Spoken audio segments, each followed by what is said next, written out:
कैसे हैं आप सभी? मैं आशा करती हूँ सभी लोग स्वस्थ और प्रसन्न होंगे। आज हम हमारा पाठ अनोखा राजस्थान को पढ़ेंगे और समझेंगे। आइए शुरू करते हैं इस पाठ को।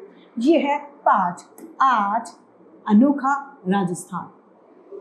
आइए शुरू करें। ये एक पत्र है। प्रिय अर्पिता, ढेर सारा प्यार।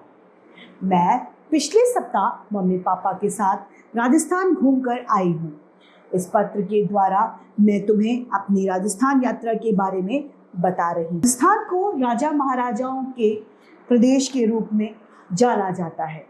यहाँ राणा सांगा और महाराणा प्रताप जैसे महान वीरों ने जन्म लिया था। राजस्थान किलों व महलों के लिए प्रसिद्ध है। अजमेर, चित्तौड़गढ़, आमेर और भरतपुर के किलों को देखने के लिए दूर दूर से पर्यटक दार्शनिक दूर दूर से देखने आते हैं।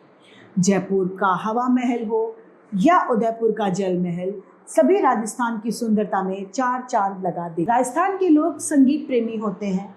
उनके लोक नृत्य और लोक संगीत को देखकर ऐसा लगता है कि जैसे राजस्थान के कण कण में संगीत बसा हो। हाथों में मेहंदी लगाए, सितारों से जड़ी रंग बिरंगी घाघरा चोली पहने जब बालाएं यानी जब यह लड़कियां नृत्य करती हैं यानी डांस करती हैं तो बहुत ही खूबसूरत लगती हैं। उनके साथ सिर पर बड़ी बड़ी पगड़ियां पहने थिरकते पुरुष भी आकर्षक लगते हैं। आकर्षक यानी अपनी ओर खींचने वाले आकर्षक लगते हैं। बांधनी राजस्थान की परंपरागत कला है, यानी पुराने समय से चलती आ रही कला, परंपरागत कला का अद्भुत नमूना है। इसमें कपड़ों को अलग अलग स्थानों पर डोरों से बांधा जाता है, यानी डोरों यानी धागे से बांधा जाता है। बाद में उस कपड़े को रंग कर उस डोर को खोल देते हैं। डोर खुलते ही सुंदर बूटियों के अलावा लहरियों नमूने बन जाते हैं।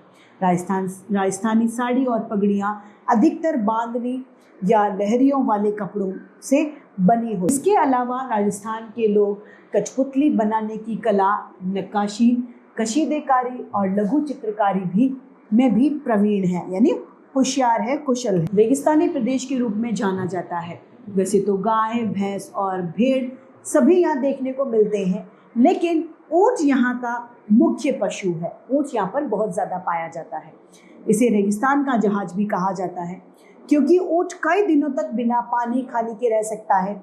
इसके पैर गद्दीदार होते हैं, जिसकी सहायता से यह रेतीली जमीन पर आसानी से चल सकता है।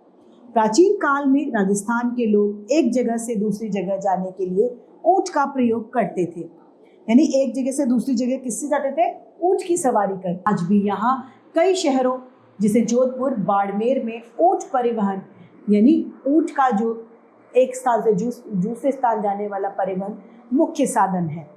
परिवहन का शाब्दिक अर्थ होता है कि लोग सभी पर्वों को बड़े उत्साह के साथ मनाते हैं। जयपुर में हाथी मेला, गणगौर महोत्सव, तीज महोत्सव तथा शीतलाष्टमी का मेला बड़े धूमधाम से मनाया जाता है। सचमुच राजस्थान घूमने के बाद तो दिल बाग बाग हो गया, यानी दिल बहुत खुश हो गया।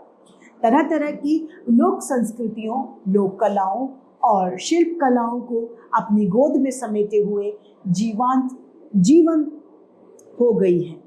शेष बातें मिलने पर मैं तुम्हें बताऊंगी। आंटी अंकल को मेरे नमस्ते कहना, वैभव को मेरी तरफ से ढेर सारा प्यार देना। तुम्हारी सखी काव्या। इसी के साथ ही पाठ समाप्त होता है। आइए शब्दार्थ को जाने। पर्यटक अर्थात सैलानी यानी टूरिस्ट, आकर्षक अर्थात सुंदर, नक्काशी यानी खोद कर बेल बूटे बनाना, प्रवीण अर्थात कुशल या योग्य, परिवहन अर्थात यातायात, बालाएं अर्थात लड़कियां या फीमेल, परंपरागत अर्थात रीति रिवाज, कसीदाकारी यानी कपड़ों पर बेल बूटे बनाने का काम, प्राचीन अर्थात पुराना, और शिल्प कला अर्थात हाथ की कला। तो इसी के साथ ही पाठ समाप्त होता है और उम्मीद करती हूँ सभी को ये समझ में आया होगा।